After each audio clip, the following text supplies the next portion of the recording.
जिसे वाणी से प्रकट कर दिया जाता है वह पाप नष्ट हो जाता है, जबकि छिपाया गया पाप उत्तरोत्तर वृद्धि करता रहता है। पुण्य कर्मों को सदैव छिपाकर रखना चाहिए। दिल्ली रोड स्थित राही होटल में चल रही 7 दिवसीय श्रीमद् भागवत कथा में कथा व्यास आचार्य श्री जगदीश प्रसाद कोठारी जी द्वारा धार्मिक और विद्वान ब्राह्मण अजामिल की कथा का प्रसंग का वर्णन किया गया। प्रसंग का वर्णन करते हुए आचार्य श्री द्वारा बताया गया कि जिस प्रकार अजामिल ने अपने पुत्र का नाम नारायण रखकर श्रीहरि विष्णु जी के द्वारा मोक्ष प्राप्त किया था, उसी प्रकार सभी लोग भगवान की भक्ति और उनके नाम का जप करते हुए अपने पापों से मुक्त हो जाते हैं और मोक्ष की प्राप्ति करते हैं। प्रतिदिन बड़ी संख्या में धर्म प्रेमी श्रीमद् भागवत कथा का श्रवण कर पुण्य प्राप्त कर रहे हैं। मुख्य यजमान नगर विधायक श्री रितेश गुप्ता एवं उनकी पत्नी श्रीमती अल्पना रितेश गुप्ता ने कहा कि महानगर में भक्तिभाव की गंगा बह रही है, इसमें गोता लगाकर लोगों को पुण्य कमाना चाहिए। 3 बार नारायण कह करके उसको नारायण नाम की दीक्षा दे दी साधुओं ने। चल कालांतर में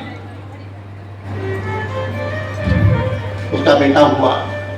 पत्नी ने कहा अजामिल से हमें इसका नामकरण करना है, और जैसे साधुओं ने बताया था कि नारायण नाम रखना, इसका हम नाम नारायण रखते। बोले हाँ मुझे तुमको टालना था तो कुछ भी रख नारायण नाम रखिए। 10वां है, 10वां पुत्र है। जो छोटा पुत्र होता है उस पर माता पिता का ज्यादा प्यार होता है, ज्यादा लाडला होता है।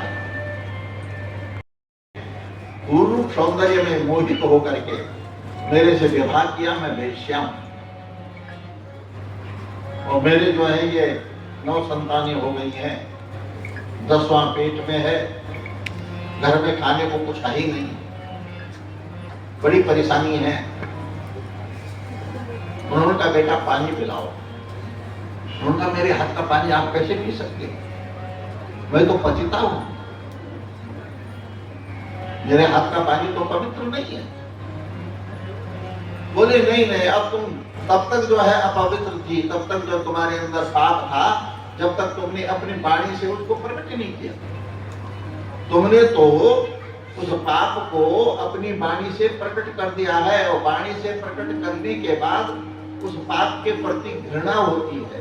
वही कर सकता है जिसे उस पाप से घृणा हो जाए, और वही घृणा प्रायश्चित है। और प्रायश्चित का मतलब है कि फिर बाद में कभी वह पुनरावृत्ति नहीं होनी है।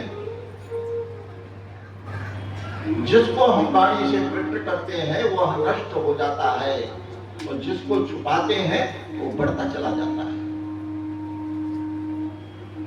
जैसे तिजोरी में रखते हैं, पैसा रखते हैं, जेवर रखते हैं, सोना चांदी रखते हैं, उसको छुपा करके रखते हैं।